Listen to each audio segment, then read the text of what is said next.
नमस्कार, बिहार तक देख रहे हैं आप और आपके साथ मैं हूं आशीष अभिनव। देखिए, चुनाव संपन्न हो चुका है और चुनाव संपन्न के बाद सब इस बात की तरफ ध्यान गड़ाए बैठे हैं कि आखिर एग्जिट पोल में कौन से कैंडिडेट कहां से चुनाव जीत रहे हैं। इसी कड़ी में हम बात करेंगे एक महत्वपूर्ण सीट के बारे में।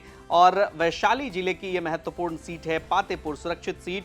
मौजूदा विधायक हैं लखिंदर रोशन, बीजेपी से हैं, और प्रेमा कुमारी आरजेडी के टिकट पर यहां से चुनाव लड़ रहे हैं। साथ ही साथ दसई चौधरी यहां से जो है वो जनसुराज के टिकट पर चुनाव लड़ रहे हैं। जरा देखिए, पातेपुर चूंकि सुरक्षित सीट है, 2020 में लखिंदर रोशन यहां से चुनाव जीते थे। करीब करीब 59% वोटिंग हुई थी।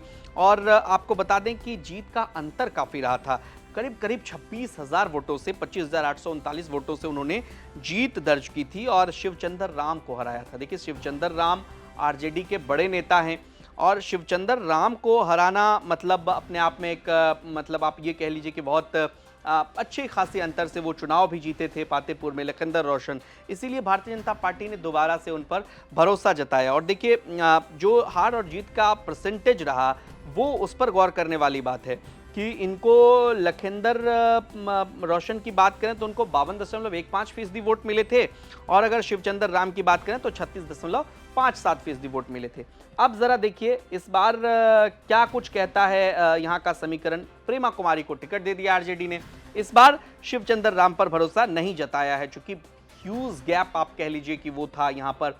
लेकिन एक और यहाँ पर कैंडिडेट हैं, वो जरा देखिए, दसई चौधरी कोई बड़ा फैक्टर जनसुराज वैसे नहीं है इस चुनाव में। अपीयरेंस हर सीट पर है, हर जगह उनके कैंडिडेट चुनाव लड़ते नजर आ रहे हैं, जगह जगह चुनावी कैंपेन उन्होंने किया था। लिहाजा देखना होगा कि किस सीट पर कितना वोट काटते हैं। लेकिन बिहार तक के एग्जिट पोल में पातेपुर की सीट भारतीय जनता पार्टी के खाते में जाती हुई दिख रही है। यानी कि यहाँ से एक बार फिर से लखिंदर रोशन, लखिंद्र कुमार पासवान वो चुनाव जीतते नजर आ रहे हैं भारतीय जनता पार्टी के टिकट पर। मतलब रिपीट कर रहे हैं वो ये सीट।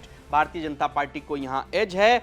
लिहाजा बिहार तक का एग्जिट पोल भी यही कहता है कि जो ग्राउंड जीरो पर हमारे संवाददाता गए, चीज़ों को देखा, कवर किया, लोगों से बातचीत की, पब्लिक ओपिनियंस लिए, उसके आधार पर यह कहा जा सकता है कि ये सीट जो है वो इस बार 2025 में एक बार फिर से जेडीयू के खाते में जाती हुई दिख रही है। माफ करिएगा, बीजेपी के खाते में जाती हुई दिख रही है। एनडीए के खाते में, जेडीयू के तो वोटर वोट करेंगे ही।